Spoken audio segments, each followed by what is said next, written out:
He wrote, these are the Twitter X accounts with the most engagement so far in 2026. I suppose I had some intuition for how bad it was, but geez, this is what you get when the ecosystem is broken. The left couldn't handle just the basic at replies on X, so they left. And now the institutional left wants to blame the platform itself for the left being pussies. That's the summary. Speaking of Europe, a lot of those places they've banned or tried to ban or put limitations on X. Plenty of European nations have put bans on Rumble. Yeah. And this was part of the opening statement that I was going to have, we're still planning on going April 10th at UPenn. Wherever the left achieves power, free speech dies. Wherever free speech can thrive, the left dies. And you can see it quite clearly, too, with the lawsuits against big tech. When people say, both the right and the left, they just use it as a cudgel. No. If you look at the lawfare, the right, the overwhelming number of, I don't even know if you can find a single suit to the opposite. Overwhelming number of lawsuits and complaints filed have been because of infringements on freedom of speech in the First Amendment. The lawsuits have been to open up more speech. The left's lawsuits that you see against places like X, or in some cases Rumble, are to limit speech. They say you're letting hate speech thrive on your platform. We are not the same. And so now people are complaining that X is a right-wing echo chamber. I've heard people say that about Rumble.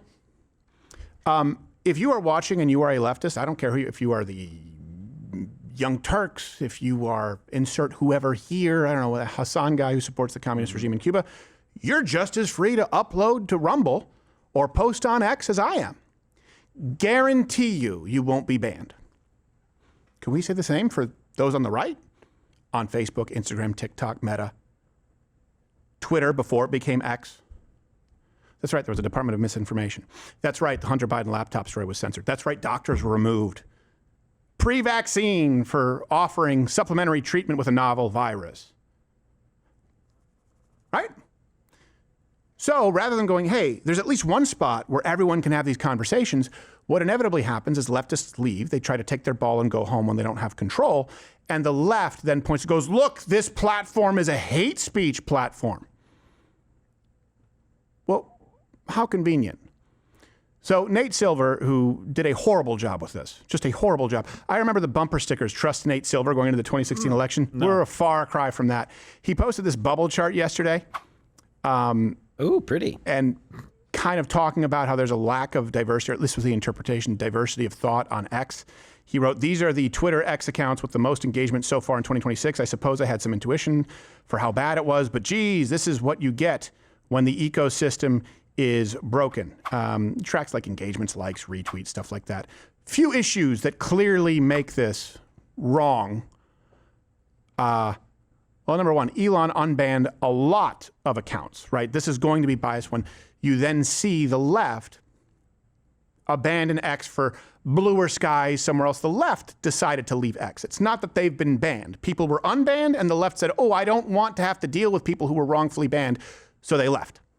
Hi, everyone. I have loved connecting with all of you on Twitter and then on X for all of these years. But it's time for me to leave the platform. I'm getting off. Gross. I'm getting off today. I'm tired Remote of now control depends. having had certain kinds of attitudes blocked, and now they're back on. Hey guys, so today I finally did something I've been meaning to do for a while. Started therapy. Once Elon Musk took it over, I feel like he ruined it. The most patriotic thing I could do right now behind the table is to just delete the account. Wait, there's an additional online hour of The View? Well, you know what they say, behind every table of dumb ladies is one guy. Someone said, I need more View. I need to see how the sausage is made. They make it look so easy. Show me how you do it. Anna Navarro will show you how the sausage is eaten. Yes. Not anymore. I found Ozempic. Hey, but that's your fault. And here's the thing. This is not, it's like if this was the only example we had. Now do Charlie Kirk assassinated. Now do every change my mind we've done, whether it's a milkshake, could be concrete, chocolate, vanilla, or acid. Let's do the UMass, Trigglypuff. Do every single time that conservatives have shown up on campus. Who are the ones screeching and protesting and demanding that they be silenced? Consistently. You might find one or two outliers, though seriously, I doubt it. You don't see the flip side of that. And the same thing happens online. We're all so used to being insulted, chastised, flagged all the time. Once we have a platform that's somewhat of an even playing field, like, oh, sure, this is great. Because we had to fight for our spot on Facebook, on YouTube, on Google. The left couldn't handle just the basic @replies on X, so they left. And now the institutional left wants to blame the platform itself for the left being pussies. That's the summary. There are sometimes there's right-wing people that will protest some things, but it's usually unwanted wiener in your face, right? Yeah. or near children, or something like that. That's usually, it's like, well, hey, we don't think that this book showing kids how to suck a wiener should be there, right? That's a violation of free speech. Yeah, exactly. And even then, we usually don't shoot anybody or show up with masks and beat them up. So other leftist celebrities who announced they were leaving X: Mark Hamill, Alyssa Milano, Jamie Lee Curtis, who also said, "You can't tell which of my daughters is trans." Yeah, we can.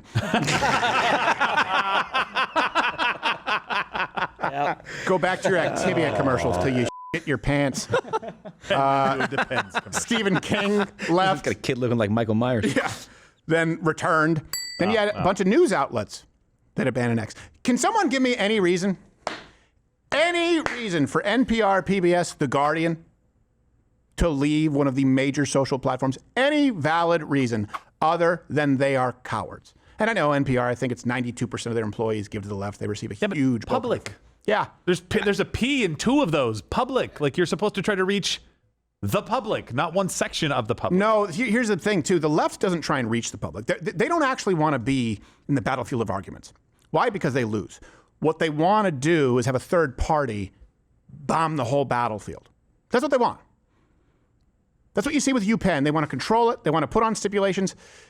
You can say what you want about the right. Consistently, they go, okay, all right, let's do it. It's people on the right who had to start this. I mean, when I came up with the idea, so no one is doing this. That changed my mind on campus. Let's just go do black and white and the gray issues. Talk with anyone in the street. Let's make sure that people can discuss these issues. Let's do a live stream. Let's cover the election. The left doesn't do that. They hit you with copyright claims. They hit you with hate speech violations. They create departments to remove conservatives. They don't want to be on the battlefield of ideas.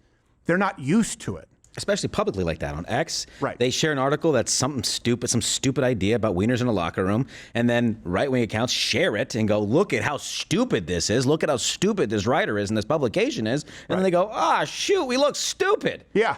Yeah. We got to bounce out of here. I think there might be a little bit of an orchestrated element to this, too. Yes. They go, hey, if we all get off of this, exactly, then we can say, well, it's just a right-wing echo chamber. Right. And there's no freedom of ideas on X because people like us aren't there. That's exactly so here's the game plan, just so you know. About 1 million people right after the 2024 election, right? 1 million leftists left. They left X and they went to BlueSky, which sucks. There is just try and post something remotely critical on BlueSky or on Reddit. See what happens. Respectfully critical, you're gone. So they leave, and they're hoping that when the left comes back into power, and by the way, they will be helped by their useful dummies on the right who say, everyone is all the same, don't vote. As soon as the left attains power, they will label X in places like Rumble, sites to be flagged for misinformation or hate speech. And then you'll have legislation that will curtail that. That is what is going to happen. That is their game plan. Nowhere in the left's game plan, and I've been here since 2008, fighting the left on YouTube.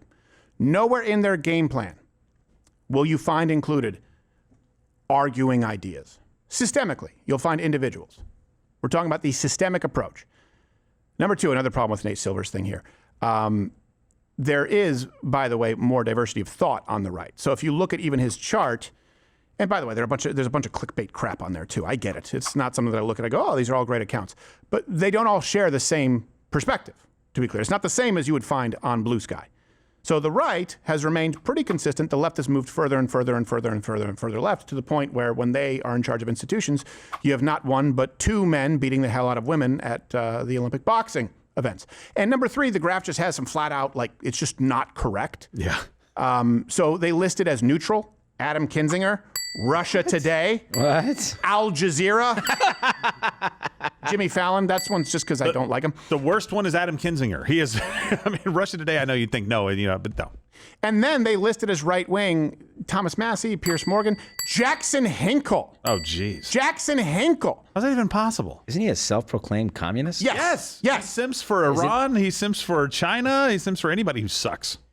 And I don't even know how he let this go out publicly. Like right away, if I were just to review it, I'd be like, oh, wait, no, you got to fix that. Wait, well, you have Jackson Hinkle on there as right. We're going to look stupid. Yeah. Yeah. This will look like we don't do any research at all. No, we're going to look stupid again, like worse than when we said Hillary Clinton was going to win by like 15 points or whatever it was. Right. I would love to see Jackson Hinkle correct it. Yes, that would be. Actually, I'm more neutral. I don't know how he talks. His nibbles on the wiener. According to my research, if the left is calling X, According to my research, Chinese penises are smaller. and then he gets the wrong one, he's like, I knew I should have stayed home today. Work sucks. Magic School Bus to the Flintstones. Yeah, transition. It's a living. So the left, if they're calling X an echo chamber for the right, what do they call this? To be clear, Looks like a good time. the right also has their own bathhouses. Okay. Yes. Hey, I've been with men, and I am not ashamed of that at all. Here's the difference. Outside of Gerald, not one of those noted homosexuals will be offended by that joke. No. On They're the going to right. want to. Wait, I don't remember that. Now I know why the Photoshop wasn't ready for run-through. Pull the fast one on you. there, Joe. Oh, it's not ready. It was, I guess we'll review it was later. ready Friday. Yeah.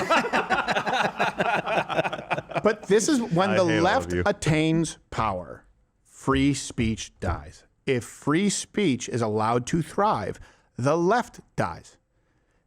It doesn't mean that it comes without complications. Of course it does.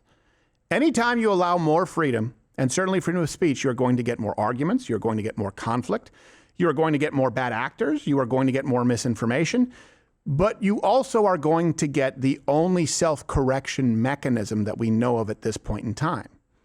And that is people armed with the truth being able to correct those who are speaking lies.